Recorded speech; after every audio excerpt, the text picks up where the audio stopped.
So continuing with what some people call middle age, but we'll be calling it middle adulthood here, just because it's a little bit more accurate. Um, at this point, we've talked about a lot of the problems that people face. So we'll get more into the cognition at this point, the mental differences. Now, there's a lot of misconceptions about mental differences, say between the ages of 40 and 60 as well. People think that you slow down, and that's not really true. We'll get into the more the social aspects of why we think that in a little while. But um, more importantly, you don't really do a lot of slowing. There's a where's the page on this? I don't have the page on there. It's in the book anyway. Um, a lot of people think that you're going to have decreases in mental abilities over the years, that you start to lack the ability to do things, and you do to a point. But that's not in this phase. That's not till your 70s or 80s typically. Um, as a matter of fact, they show in the chart of the book, they have a wide variety of intelligences, and we'll get into that in a little bit. The reasons for labeling different things intelligences. Um, but it's actually at about the age of 53 that you start to peak. You literally get smarter and smarter, and we're not just talking about knowing more facts. We're talking about being able to use facts, being able to analyze correctly, being able to remember things, not being uh, so stuck in your ways. All these things just get better and better and better until you're about 53, and then they peak off for a while, and then past the age of 60, that's when they start to decline. So this is definitely middle adulthood is definitely not a period of waning. You're getting better in almost every single way. Now, cognitively at this point, you're supposed to be an expert at something by this point. You're 40 years old, you're 45 years old. This is why people start teaching at this point. Um, and this will come into to some of Erickson's theories later on, because he gets into why socially people want to teach. But at this point, you're going to be wanting to share your expertise. You're 40 years old. Maybe you know how to fix a car. We're not talking about teaching the nation's children to read here. We're talking about teaching your own children. At this point, and again, maybe this is one of the reasons why some people maybe reach this at around the age of 30. But at this point, you will have taught children something, and you're interested in that sort of thing. Um, Now, as far as cognitive differences between the genders go, especially at this age, it really starts to kick in. Essentially, during early adulthood, men and women are, you can kind of look at us as equally stupid, but in kind of different ways. Um, at this point, women typically have developed more wisdom, and they go over it a little bit in the book, but the book honestly is a bit gender biased. It kind of likes to paint the women out as some sort of oppressed minority, and that's very unfortunate because it misses out on the advantages that women have. Um, Everybody knows that women are an oppressed minority. We don't have to keep dwelling on it. But there's a lot of advantages as well. Women, for example, physically share better health than men do. They live longer, and all these changes really start to happen during middle adulthood. And a lot of it is based on wisdom, based on the ability to make better decisions. And they go over this part in the book a little bit, how men tend to make worse decisions. But this can affect every part of their lives. I mean, um, I've often had people ask me, because being a psychologist, people ask me all sorts of nature of human questions, and they'll say, when they get a little candid, they go, "Look, Zeus, why is it that men want to stay on the toilet for like a half an hour?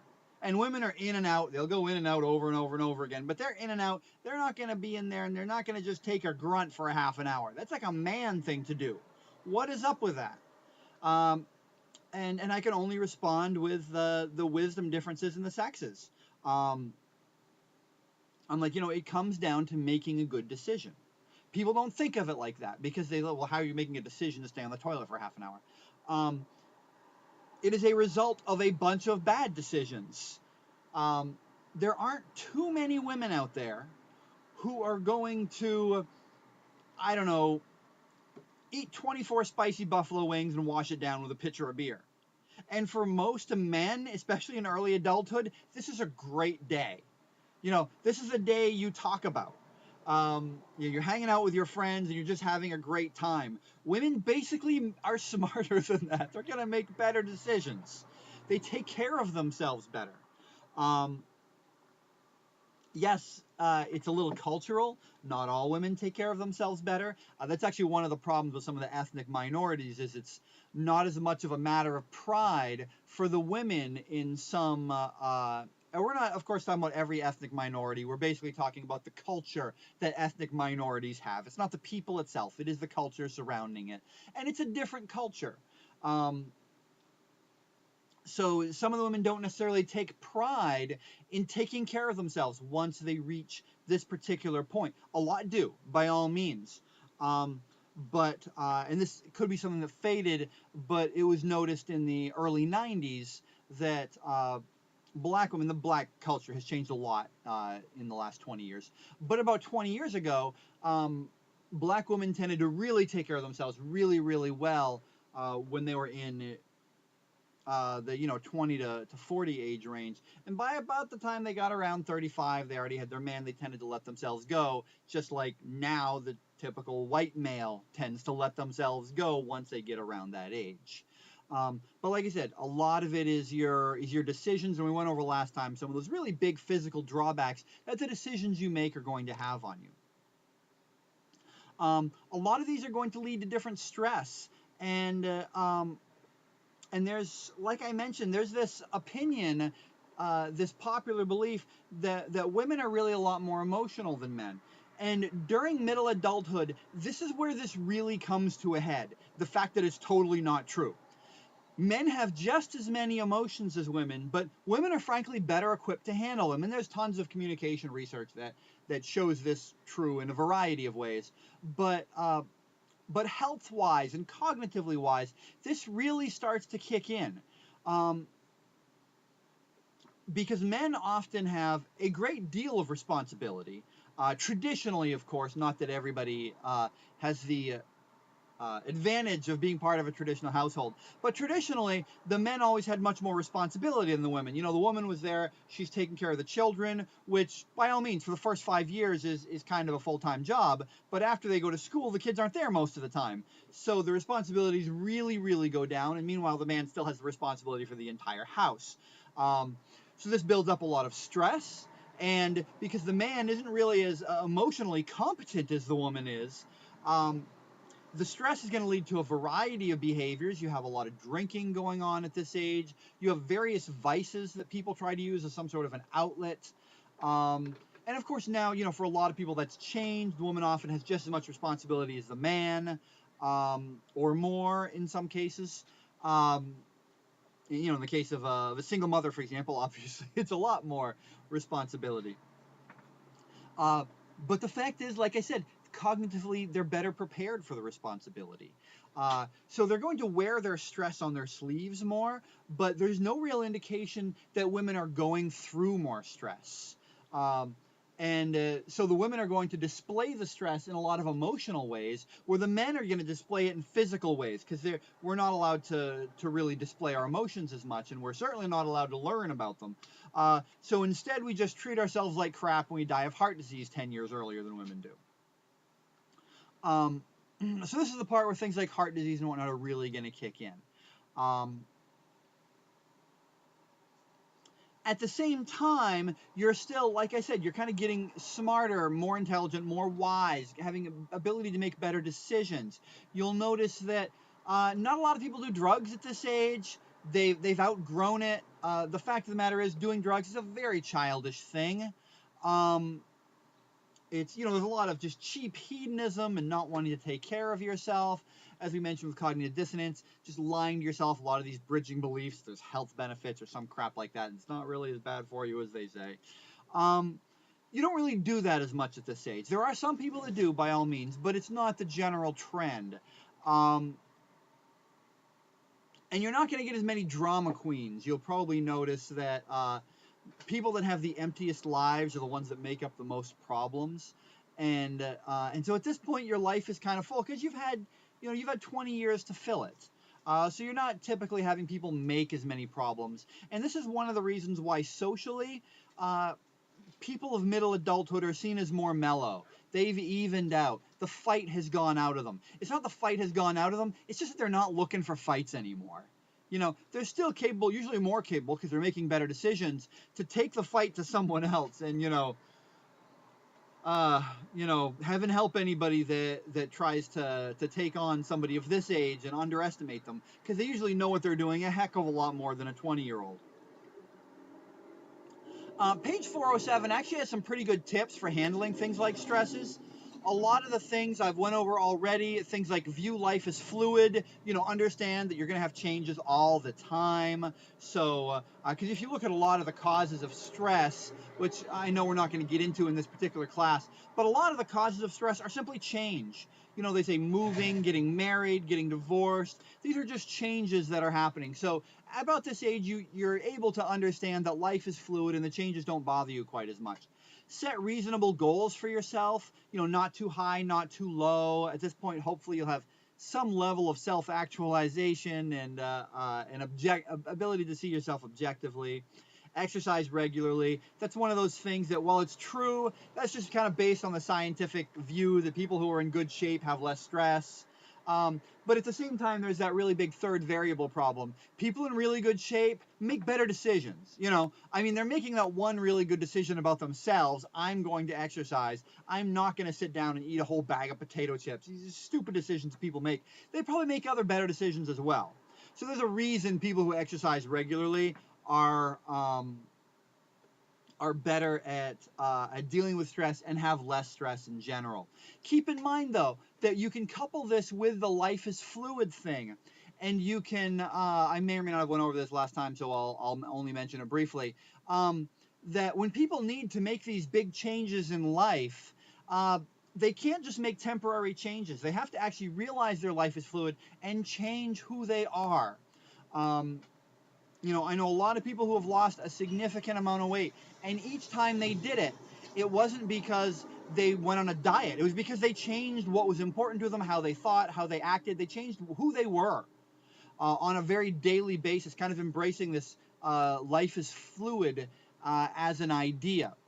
So when you hear somebody and they say, I want to lose 20 pounds, and everybody says, you can do it, your response should be, no, you can't do it. Because if you could do it, you wouldn't have needed to lose these 20 pounds to begin with. You need to turn yourself into the type of person who can do it. You can't have all the advantages of being somebody else without being somebody else. Don't necessarily say that to them, but try to encourage them in that direction. One of the tips they give isn't particularly all that good. It's use constructive approaches to anger reduction. By all means, that's a great tip, but you can't just give somebody a couple ideas on constructive approaches to anger reduction. That's a whole communication class, and I would highly encourage people to take an interpersonal communication class. Amazing amount of job skills you can learn in an interpersonal class taught by a good experimental communication scholar. Now, one thing you're going to get that's going to really alter your changes here is cohort effects. Now, a cohort effect is basically you're talking about the effects of you are who you associate with. So now they mention cohort effects in this chapter a lot, but these affect you through all manner of stages of life. And we talk about these a lot. If your teenager hangs out with a bunch of losers, take a wild guess what he's going to become. A big loser. And so you can really see that in adolescence. You can really see it at this point too, but at this point during middle adulthood, you're seeing the end result of it. You're seeing that, okay, this person has hung out with undereducated people their whole lives, and now they appear undereducated. It was actually kind of fascinating, just as a personal story. My father has a master's degree. He only went through 3 years of college, but he got a master's degree. He's a brilliant man, very well spoken, and he married my mother, who had dropped out of the 9th grade, and not a lot of schooling in that regard. So when they first got married, they my father sounded really educated compared to my mother. And when I was born, my father bought a trailer park. At the time, trailer parks were great. It was nothing but old folks and working families. I have memories of my mother picking up the phone, when I was just a little kid, and somebody would call, and she's like, this is a trailer park, so, we need 2 work references and 2 housing references in order to even submit an application to live here. And then, she would wait a second. She's like, no, if you're on welfare, you just can't afford to live here. They have, other low-income housing for that. Trailer parks weren't considered low-income housing at the time. But over the course of the next 20 years, the trailer parks became low-income housing because essentially the standards of what we have in this country are just a lot higher now. We expect even the most impoverished of people to have big screen televisions and Xboxes. So this sort of place became acceptable for low-income housing. And he divorced my mother. And my mother left, and she started dating millionaires, actually. And keep in mind, at this point, she'd had 20 years of hanging out with my father in, a nice neighborhood, college-educated husband. And so then she went out to, when she'd go to a club or something like that, she'd go to a hotel bar, where rich people travel and go to. So she'd hung out with a bunch of rich people, and so over the next 10 years, she was still associating with the cream of the crop, and my father was hanging out with the undereducated people that were now living in his trailer park. So at the end of 30 years after they got married, anybody who met my father assumed he had dropped out of the 9th grade, and anybody who met my mother assumed she had a master's degree, when it was very much the opposite. How they spoke, how they acted, how they talked, it all depended on who they had associated with over the course of the last 20 years. So this isn't just important for your teenaged boy. No, don't hang out with those losers, you'll become a criminal like them. By all means, that's true. But it's true for the rest of your life, too. It can shape your entire life. When you see 2 people that get divorced because they drifted apart, that is the cohort effect, where they chose not to have the cohort effect affect them. They chose not to be influenced by their partner. And that is their fault, and that is their partner's fault. The cohort effect is very strong. Now, as I mentioned, you have these mental abilities that really peak at around the age of 53. You are not at your peak in 20. There is almost nothing that you peak at in 20. As a matter of fact, I can't think of too much that you peak at even in early adulthood. Sure, there's a couple of physical activities, like playing football and whatnot, that you're going to peak at in early adulthood. That's only because your body just takes so damn much damage doing this day in, day out, that you're just abusing yourself to the point where you don't work that well when you're older. But physically, you look at bodybuilders, these aren't 20-year-olds. The 20-year-olds are kind of lanky. Physically, mentally, everything. You're really at your peak much later in life than we like to think.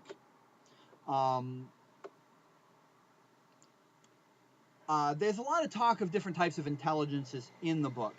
I don't want you to put too much stock into the word intelligence. When we talk about different types of intelligence, we're not really talking about intelligence. We just don't have a better word for it. Just like we don't have a better word for some of the memory we have. You remember something, that's memory. But then you take somebody with amnesia. They can remember their name, but they can't remember they can't remember their name, but they remember how to speak English. Well, clearly they did not lose their memory. They lost a part of their memory, a type of memory. It's these sort of things that make us want to split intelligence and memory apart into different types of intelligence. But that's really what we're talking about. It's almost like different. It's not that there's different types of intelligence. It's that intelligence. There's different cognitive capacities stored at different places in the brain, and they develop differently. These cognitive capacities could be called intelligence. You could call them cognitive capacities, but that just seems to confuse people. And as a matter of fact, speaking of amnesia, there was a great example of a man named H.M. He had